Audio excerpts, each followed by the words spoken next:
রূপশ্রী প্রকল্পের টাকা না পেয়ে সরকারি কর্মীকে মারধর তৃণমূল নেতার। আহত সরকারি কর্মী বিডিওর দ্বারস্থ। বিডিওর অভিযোগের ভিত্তিতে গ্রেফতার তৃণমূল নেতা। অভিযুক্ত তৃণমূল নেতার নাম এনামুল হক, জলপাইগুড়ি সদর ব্লকের গড়ালবাড়ি গ্রাম পঞ্চায়েতের ঘটনা।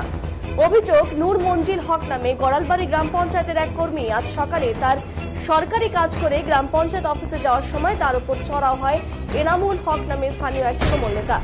ব্যাপক মারধর করা হয় নূর মঞ্জিলকে। তার মাথায় এবং কাঁধে গভীর ক্ষত হয়। মারধরের পর সেই সরকারি কর্মচারীর মোটরসাইকেল আটকে রাখে অভিযুক্ত তৃণমূল নেতা। ঘটনার খবর পেয়ে এলাকায় ছুটে যায় বিডিও মিহির কর্মকার। সেই সময় পুলিশকে বিষয়টি বিডিও জানালে পুলিশ গিয়ে তাকে গ্রেফতার করে। স্থানীয় সূত্রে খবর, রূপশ্রী প্রকল্পের টাকা পায়নি এই অভিযুক্ত এনামুল হকের মেয়ে। করোনাকালের এই গ্রাম পঞ্চায়েতের 32 থেকে 35 জন আবেদনকারী এই প্রকল্পের টাকা পায়নি। সেই সময় বিভিন্ন কারণে এই গড়ালবাড়ি গ্রাম পঞ্চায়েতের এই টাকা পায়নি আবেদনকারীরা। সেই কারণেই তিনি সরকারি কর্মীকে মারধর করেন। বিডিও মিহির কর্মকার জানিয়েছেন, এই ব্যক্তির কোনো অভিযোগ থাকতেই পারে, তাই বলে তিনি একজন সরকারি কর্মীকে এইভাবে মারধর করতে পারে না। আমি পুলিশকে জানিয়েছি, বিষয়টি নিয়ে কড়া ব্যবস্থা নেওয়া হোক। অন্যদিকে আক্রান্ত সরকারি কর্মী বর্তমানে ব্যাপক আতঙ্কে রয়েছে।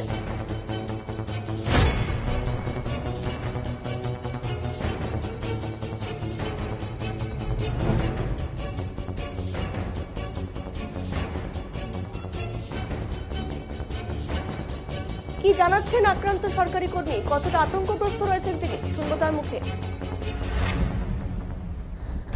আমরা করোনা সিজনে 20-21 সালে রূপশ্রী প্রকল্পটা দেখতাম, কিন্তু কোভিড সিচুয়েশনে বহিরাপাড়ায় রূপশ্রীটা ওইখানে ওই সময় বিয়েটা হয়েছিল, প্রকল্পে টাকা ঢোকেনি জন্যই আজকে আমি রাস্তায় অফিসে আসতেছি। আমাকে এনামুল হক বহিরাপাড়ার ও রাস্তায় অ্যাটাক করছে, গাড়ি ছিনতাই করে রেখে দিছে।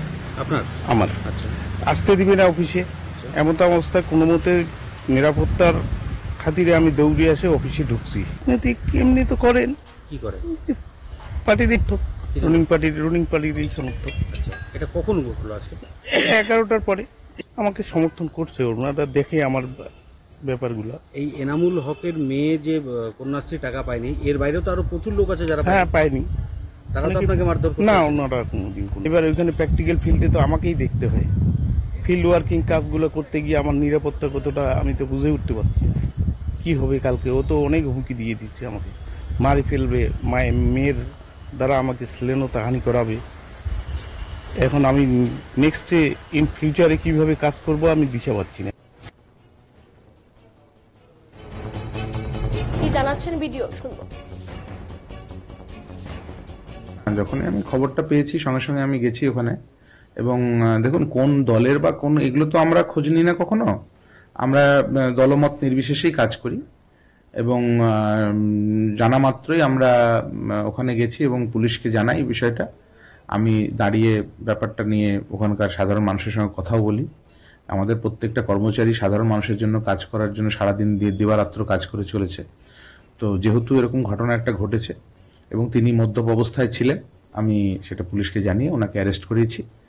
পরবর্তী ক্ষেত্রে পুলিশ এবং আমাদের তরফ থেকে যা যা লিগ্যাল প্রসিডিওর করা দরকার হবে সেগুলো আমরা করব, পুলিশকেও আমরা জানিয়ে দিয়েছি।